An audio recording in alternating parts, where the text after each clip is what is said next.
안녕하세요, 블랙사입니다. 올해 들어서 같은 2차전지 ETF인데도 수익률에서 극명하게 차이를 보이는 두 가지가 있습니다. 바로 타이거 차이나 전기차와 타이거 2차전지 테마 ETF인데요. 이 둘의 공통점은 2차전지와 관련된 ETF라는 점이고, 다른 점은 잘 아시겠지만 타이거 차이나 전기차는 중국 관련 2차전지주에 투자를 하는 것이고, 타이거 2차전지 테마는 국내 2차전지 관련 기업에 투자를 하는 것이죠. 자, 보시는 것처럼 올해 1월 1일부터 오늘까지 기준으로 타이거 차이나 전기차의 수익률은 마이너스 3.9%이고 타이거 2차전지 테마의 수익률은 55.76%로 이 둘의 수익률은 정말 극명하게 나눠져 있습니다. 또 1년 동안의 주가 흐름을 비교해봐도 타이거 차이나 전기차는 21.25% 하락 구간에 있지만 타이거 2차전지 테마는 37.63%로 거의 40%에 육박하는 수익률 구간에 있는 것이죠. 그렇기 때문에 차전에 투자하고 계신 분들은 상대적인 박탈감이 클 거라고 생각을 합니다. 특히 최고점 대비 반토막이 나 있기 때문에 걱정도 크실 텐데요. 냉정하게 말씀을 드리면 지금은 반등하기 힘든 상황입니다. 간단히 먼저 말씀을 드리면 이 중국 이외 지역에서의 확장 실패가 첫 번째 원인이고요. 두 번째는 NCM과 NCA와 같은 3원계 배터리 대비 LFP 배터리의 기술력 한계로 정리할 수 있을 것 같습니다. 자, 이 두 가지 대전제가 현재 중국의 2차전지 배터리 성장에 발목을 잡고 있고 주가로 반영이 되고 있는 것 같습니다. 다시 말하면 이 두 가지 전제가 해결되지 못한다면 큰 폭의 반등 또한 어려워질 것 같습니다. SNE 리서치에 따르면 지난해 중국의 배터리 기업인 CATL이 매출액과 출하량 기준 모두 시장 점유율 1위로 집계가 됐죠. 매출액은 345억 5,700만 달러, 하나로 약 45조 원을 기록했고 점유율은 27.5%, 그리고 출하량 또한 270GWh로 39.1%의 출하량 점유율까지 기록을 했습니다.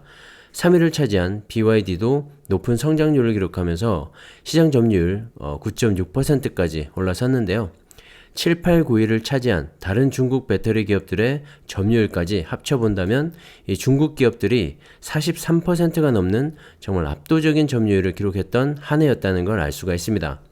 자, 반면에 국내 배터리 3사의 이 점유율을 합쳐보면 22.9%로 중국 기업들에 비하면 절반 정도 수준인데요. 아직까지 한참을 따라가야 하는 그런 상황인 것이죠. 하지만 앞서 이 두 나라의 2차전지 관련 주가를 보시면 이 주가는 점유율과는 정반대로 움직이고 있습니다. 왜 그럴까요? 주식시장에서 이 성장주들은 미래 가치를 선반영해서 이 주가에 녹아들기 때문에 지금 눈에 보이는 실적과 그래프도 중요하지만 이 앞으로도 이 기업들이 잘 성장해 가면서 좋은 실적을 만들어낼 수 있을까에 초점이 맞춰지게 됩니다. 자, 그런 관점에서 생각을 해보면 현재 중국 2차전지 관련 기업들의 점유율과 실적은 상당히 좋죠. 좋지만 앞으로는 낙관적으로 보고 있지 않다는 말이 되는 겁니다.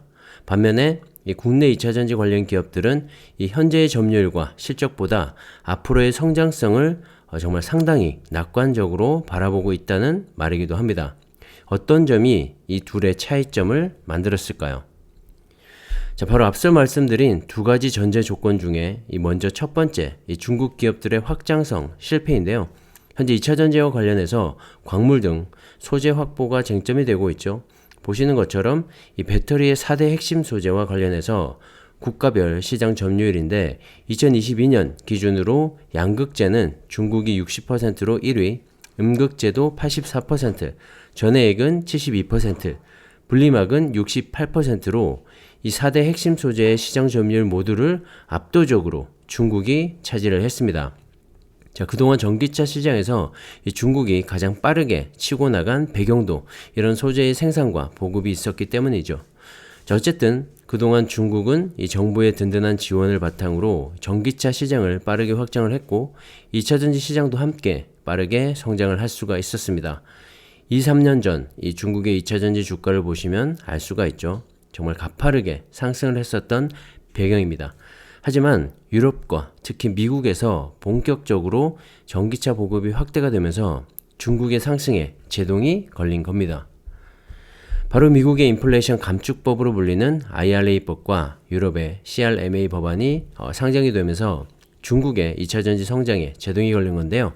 자, 앞서 보신 것처럼 2차전지의 핵심 소재가 중국에서 압도적으로 공급이 되고 있기 때문에 전기차 산업을 미국과 유럽에서 확장을 했을 때 이 중국이 소재를 공급하지 않는다면 낭패를 볼 수가 있을 겁니다. 그래서 미국의 IRA법을 통해서 중국의 2차전지 관련 기업들은 미국 시장에 들어오지 못하게 원천적으로 봉쇄를 하려는 것이죠. 바로 전기차 생산 보조금을 통해서 말입니다. 최대 7,500달러까지 지원이 되는데요.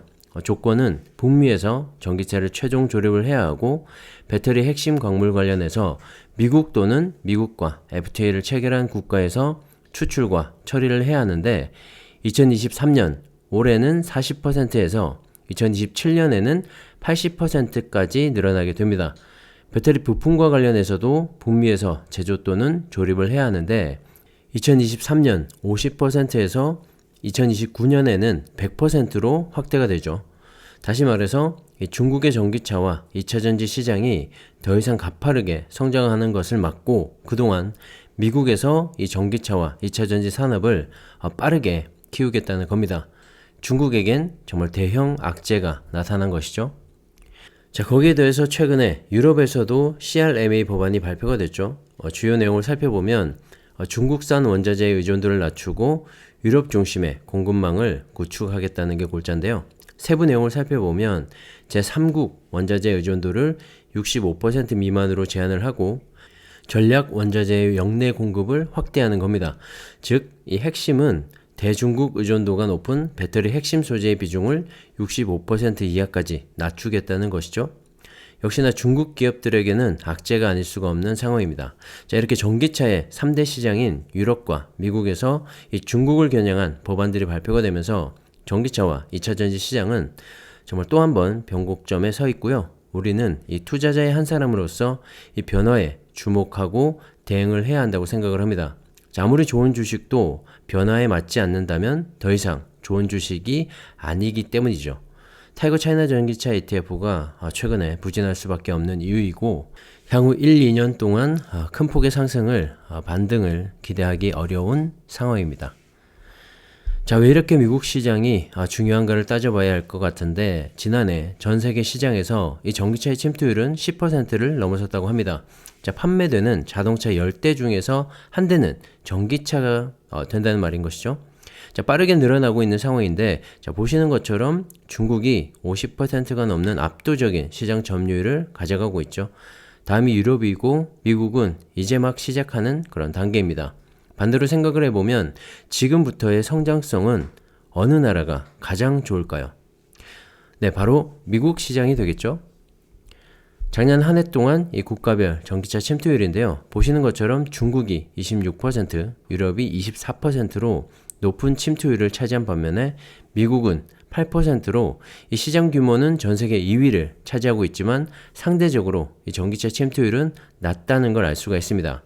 자, 그런 미국 시장이 올해부터 본격적으로 열리게 된다는 말이고 이런 미국 시장의 진입 여부가 기업들의 실적과 성장에 큰 영향을 미칠 수 있게 됩니다. 미국 전기차 시장은 티핑 포인트, 즉 급변점을 이제 막 통과하는 구간인데요. 블룸버그에 따르면 전기차 판매량이 전체 자동차 판매의 5% 수준을 넘어설 때 이 전기차 시장의 티핑 포인트였다고 합니다. 자, 올해 얼만큼의 폭발적인 성장을 보여줄지 정말 기대가 되고 반면에 중국과 유럽은 26% 전후의 침투율로 성장은 계속 이어가겠지만 미국만큼의 그런 폭발적인 변곡점은 아니라는 것이죠. 그래서 미국 시장의 진출 여부가 올해와 내년 이 2차전지 기업들의 주가에도 정말 크게 영향을 미칠 거라고 생각을 합니다. 자, 국내 배터리 3사의 북미 진출 계획인데요. 자, LG엔솔이 작년부터 올해도 추가로 공장이 건설되고 있고 생산도 시작이 됐죠. 대부분 2025년에 공장이 완공되는 걸 알 수가 있습니다. 자, 규모 또한 엄청나고 앞으로 더 늘어날 수도 있는 상황인데요. 자, 바로 며칠 전이죠. LG에너지솔루션이 추가 투자를 보류했던 미국 내 공장 건설을 기존보다 확장된 총규모 43GW시로 건설을 하겠다고 발표를 했습니다. 특히 이번에는 LFP 배터리 생산 공장도 함께 건설을 하기로 하면서 중국이 그동안 독점을 해온 이 LFP 시장마저도 한국이 가져가면서 정말 중국은 미국 시장에서 발붙일 수 없게 되는 것이 아닌가 하는 그런 생각마저도 드는 상황입니다. 자, 그동안 이 저가형 LFP를 강점으로 내세운 이 중국의 배터리 기술력이었는데요. 국내 배터리 3사에서도 생산이 가능해진다면 자, 중국의 입지는 앞으로 더욱더 좁아지지 않을까 생각이 들고, 자, 그렇기 때문에 지금은 중국보다 한국 시장의 성장에 초점을 맞추고 투자 전략을 가져가야 할 때라고 생각을 합니다. 자, 이번에 새롭게 추가되는 공장은 올해 착공에 들어가서 2025년 완공과 양산을 목표로 하고 있는데, 자, 앞서 배터리 3사의 이 공장 완공 시점도 대부분 2025년에 맞춰져 있죠. 자, 우리는 이 2025년에 주목을 해야 할 필요가 있는데요. 자, 보시는 것처럼 미국 내 2차전지 수급 전망입니다. 자, 올해 2023년과 내년 2024년까지는 이 수요가 공급을 앞서고 있지만 2025년부터는 공급이 수요를 앞지르게 되죠. 다시 말해서 2025년에 대규모 생산 공장들이 전부 완공이 되고 생산을 하기 시작하면 이 모자랐던 배터리 공급이 안정적으로 바뀌게 된다는 말이고, 다시 풀어서 생각을 해보면 2024년까지는 이 국내 2차전지 관련 기업들의 정말 가파른 성장세가 이어질 수 있다는 말이기도 합니다. 정말 수요가 넘쳐나기 때문이죠. 자, 그렇기 때문에 내년 상반기까지는 국내 2차전지 관련 기업들에 대한 정말 공격적인 투자도 저는 충분히 가치가 있고 가능하다고 생각을 합니다. 특히 지금 이 시기, 급성장 시기를 절대로 놓치지 말기를 다시 한번 당부를 드리고요. 좋은 기업에 묻어두고 좀 오래 투자해 보시기를 추천드립니다. 하지만 2024년 하반기부터는 또 공격적인 투자보다는 상황에 맞는 또 다른 투자 전략이 필요할 것 같기도 하고요. 2025년 수요와 공급의 변곡점 이후에도 2차전지 산업의 꾸준한 성장은 있겠지만 올해부터 내년까지의 그런 가파른 성장만큼은 아닐 거라고 생각을 합니다. 그렇기 때문에 지금 하루라도 빨리 이 국내 2차전지 관련주들을 모아가는 게 상당히 중요하겠죠. 자, 차이나 전기차의 주가 부진 두 번째 이유는 LFP 배터리의 기술적인 한계라고 말씀을 드렸는데, 전기차를 비롯한 배터리의 가장 큰 숙명은 의무이기도 하죠. 배터리 밀도를 높여서 한번 충전 후에 최대한 오래 사용할 수 있는 겁니다. 물론 무게는 가벼워질수록 더 좋겠죠. 그런 관점에서 본다면 국내 배터리 3사의 주력인 NCM과 NCA와 같은 3원계 배터리가 강점이 있습니다. 니켈의 비중을 높여서 밀도를 높이고 고성능, 고효율의 배터리를 만들어낼 수가 있는데요. 반대로 LFP 배터리의 장점은 싼 가격이죠. 3원계에 비해서 무게도 무겁고 밀도도 낮기 때문에 충전 후에 사용 시간이 짧은 단점도 있습니다. 기술적으로 우수한 배터리는 3원계 배터리가 맞습니다. 중요한 건 앞서 말씀드린 대로 국내 배터리 3사에서도 앞으로 LFP 배터리를 만들겠다고 선언을 한 점이고, 더 이상 이 중국만의 장점이 부각될 수 없다는 말이기도 합니다. 자, 반면에 중국은 3원계 배터리를 만들 수가 없는데요. 그들은 아직까지 기술력이 한참 모자르기 때문이죠.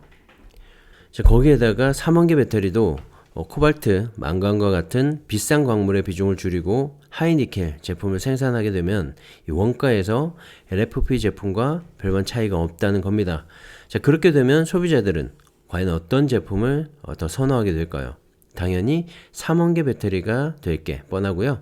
자, 중국의 LFP 시장마저 국내 배터리 3사가 접수를 하게 된다면 앞으로의 기술 격차는 더욱더 커져가지 않을까 생각을 합니다. 차전의 부진은 결국 중국 내수 시장을 벗어나지 못한 이 확장성의 실패에 따른 기술적인 한계라고 말씀을 드릴 수 있을 것 같습니다. 자, 지금은 국내 2차전지 시장이 여러가지 정치적인 상황과 변화에 따라서 더 주목받고 성장 가능성이 열려있는 것이 사실이지만, 그동안 이 전기차와 2차전지 시장을 이끌어왔던 건 중국이었다는 것도 사실입니다. 그렇기 때문에 우리는 지금도 변화하는 상황을 꼭 예의주시하면서 투자를 해야 하고요. 그 상황에 맞게 투자 포트폴리오를 맞춰가는 것도 상당히 중요하다고 생각을 합니다. 자, 샀다 팔았다를 반복하면서 얕은 수익률을 기대하라는 말씀은 아니고요. 워런 버핏의 말처럼 더 좋은 기업이 나타났거나 더 투자를 하고 싶어지는 그런 기업이겠죠. 그리고 더 이상 변화에 성장하지 못할 것 같은 기업과의 이별도 필요하다는 점을 말씀을 드리는 겁니다. 자, 투자는 어차피 이 각자의 선택과 결정이기 때문에 제 말이 또 100% 맞다고 말씀드리는 건 절대로 아니고요. 제 영상을 비롯해서 여러 가지 정보들을 듣고 스스로 판단하셔서 좋은 투자를 했으면 하는 그런 바람입니다. 어차피 우리는 좀 더 나은, 좀 더 좋은 수익률을 위해서 공부를 하고 고민하고 있지 않나요?